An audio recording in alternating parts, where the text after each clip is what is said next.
ভাই আপনার নাম কি? আমার নাম ওয়াসিমুজ্জামান রাসেল। হ্যাঁ, আপনার ভুট্টা খেতে কি কি সমস্যা? ভাই আমার তো ভুট্টা খাতেই শেষ।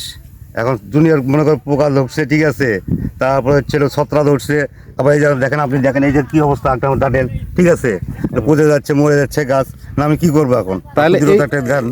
তাহলে এই সমস্যার আপনি সমাধান চান? জি, আমার এই সমস্যার সমাধান যাচ্ছে। এই যে এখানে আসেন, এখানে একটা আছে না, এটা না, এই যে, তাহলে এটা এখন দেখি, এটা একটা তোলেন তো ভাই, কি সমস্যা।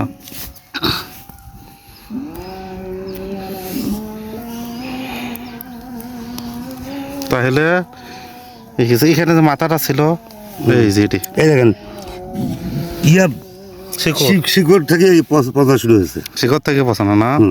ঠিক আছে, দেখেন এর মাথাটা, এটা কিন্তু মাথা ছিল। জি, দেখেন এই যে, দেখেন এর মাথা, মাথার ভিতরে না মাথা না, এর মাথা ছিল কিন্তু, এই যে মাথা, তাই না? এইরকম ছিল, গোড়া ঠিকই আছে, আবার দেখেন পাতাটা শুকিয়ে জানিছে, এই যে শুকিয়ে জানিছে, আবার ইয়া হচ্ছে, আবার শিকড়টা আছে না, পচে যাচ্ছে। ঠিক আছে, আরেকটা দেখি, এটা অপর, ঠিক আছে, এই যে কেস দেখেন, এই যে এটা হলো আমার ভুট্টা গাছ, তাই না? জি, এটা হলো ভুট্টে, আর এটা ভুট্টে গাছ। গোড়াটা দেখেন, গোড়া, হ্যাঁ গোড়া, এই যে গোড়া, এই যে গোড়া, এটা পোকা খায়, এটা আপনার পোকায় কাটা ভাই, দেখেন এই যে এটা পোকায় কাটা, আপনি পোকা পাবেন না ওখানে এখন। এটা পচনা নয়। যদি দেখেন যে আপনার গোড়ের পাতাগুলো কাঁচাই আছে, এই গোড়ের পাতা, বুঝছেন, এই দিকে দেখেন যে গোড়ের পাতা যেন কাঁচায় থাকে, তাই এটা মাঝেরটা শুকে যায়, তাহলে বুঝবেন যে আপনার পোকায় কাটছে। ঠিক আছে, আরো একটা দেখাই, এই যে এখানে দেখেন, এইখানেও দেখান আছে, এখানে পোকা খাচ্ছে, এই যে পোকায় কাটছে, এই যে দেখেন, এই যে দেখো গোড়ার মধ্যে কাটি দিছে পোকা, কাটা তো বোঝা যাচ্ছে না, না কাটায়, এই যে পোকায় কাটছে, এই যে কাটার পরে মাছটা আছে না, শুকিয়ে গেছে, বুঝছেন, এই যে পোকা এইটা চুষে খাইছে, এই জায়গাটা মাছটা চুষে খাইছে, এই গাছটা শুকিয়ে গেছে, বুঝছেন। কোনো ইয়ে হয়নি, মিস যায়নি, একটা বিছন মিস যায়নি, কিন্তু ওই যে ছোট বড় হচ্ছে আর কি। এবার এদিকে আসেন নামুল ভাই,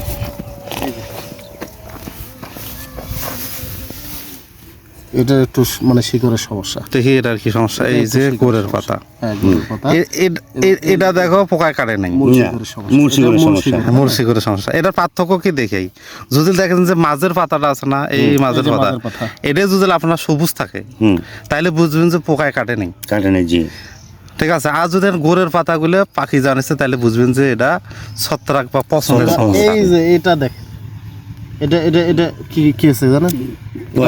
না, এটাও ছত্রাক, এটা ছত্রাকের কারণে। দেখেন গোড়ের পাতাটা ঠিক আছে, আকালের পাতা, মাঝখানের পাতা ঠিক আছে, ঠিক আছে, এই যে গোড় শিকড় গেছে, বুঝছেন। এটা এই যে এটাও দেখেন, এটা এই যে এটা পোকা দেখছেন, এই পোকা কাটছি, হ্যাঁ, কাটি যাওয়ার পরে আপনার যে মূলটা ঠিকই আছে, এটা পোকার কারণে বড় গাছগুলো সমস্যা। এটা পুরো মাটিটা সরান, এই যে দেখো, এটা আপনার পুরো গাছ, জি, আমি তুললাম গাছ, দেখো আপনার গোড়ত কোনো সমস্যা আছে? না না, পোকা খাচ্ছে। গোড়ের পাতা কি সবুজ আছে না? গোড়ের পাতা কিন্তু সবুজ আছে, ঠিক মাঝের যে ওটা মাঞ্জাটা আছে না, সেটি আপনার মাজাটা শুরু, এই পোকা কাটছে, এই যে পোকা, মানে পোকা কাটছে। তাহলে যেটা বোঝা গেল, যদি গোড়ের পাতা সবুজ থাকে, মাছটা যদি শুকিয়ে যায়, তাহলে বুঝবেন যে পোকা কাটছে। আর যদি দেখেন যে মাছটা ভালো আছে, গোড়ের পাতাগুলো আপনার কি পাখি জানিছে, তাহলে বুঝবেন পছন্দ হচ্ছে, বুঝছেন। সমস্যা এই একে, এটা আপনি জমির থুয়েও লাভ নেই, এটা কাটাই শেষ, মাছটা টানতেন দেখেন, এলা আস্তে আস্তে উড়ে গেছে, এই যে আবার পোকায় কাটছে। প্রথম যে সমস্যাটা দেখাতে সেটা কি ভুট্টা গাছ মরে যাচ্ছে, আমি দেখলাম ওখানে যে আপনার পোকায় যে মাছটা আছে না, কাটি দিয়ে নিচ্ছি, এই কাটি দেওয়ার কারণে কি গাছটা মরে যাচ্ছে। ভুট্টা গাছের মাথা আপনার কি করা লাগবে, ওই একটা মাজরা পোকার ওষুধ দিতে হবে।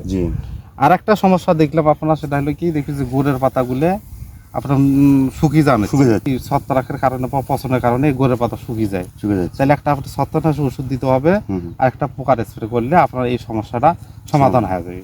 তাহলে এখন আমি লিখে দিয়েছি আপনার কি কি ওষুধ দিলে আর কি ভালো হবে। তাইলে আপনাকে এই পচন বা ছত্রাকের কারণে সবচেয়ে যেটা ভালো আর কি, সেটার জন্য এমিস্টার টপ তো চেনেন। Mister chop. তো এমিস্টার টপ আপনি বিঘা প্রতি লিখে দিলাম 50 মিলি। আচ্ছা। আর কেলিবার কার্বন ডাইঅক্সাইড গ্রিফের ওষুধ কেলিবার এটা দিবেন 100 গ্রাম। তাহলে আপনার যে গোড়ের পাতাগুলো নষ্ট হয়ে যাচ্ছে না, জি, এই সমস্যার হাত থেকে আপনার রক্ষা পেলাম। আর একটা হলো সমস্যা হলো পোকা সবচেয়ে যেটা কার্যকরী এবং ভালো সেটা হলো ইনসিপিও, আমাদের সিনজেন্টা কোম্পানি। আচ্ছা, ঠিক আছে, ইনসিপিওর জন্য আপনি না এই পোকার জন্য আপনি ইনসিপিও দিবেন 40 মিলি ইনসিপিও 1 বিঘে। এর সাথে যেহেতু প্রোক্লেম প্রতি ঢলে হলো মনে করো 15 গ্রাম। আচ্ছা, ঠিক আছে, এই হারে আপনি দিবেন, তাহলে এই সমস্যাগুলো সমাধান হয়।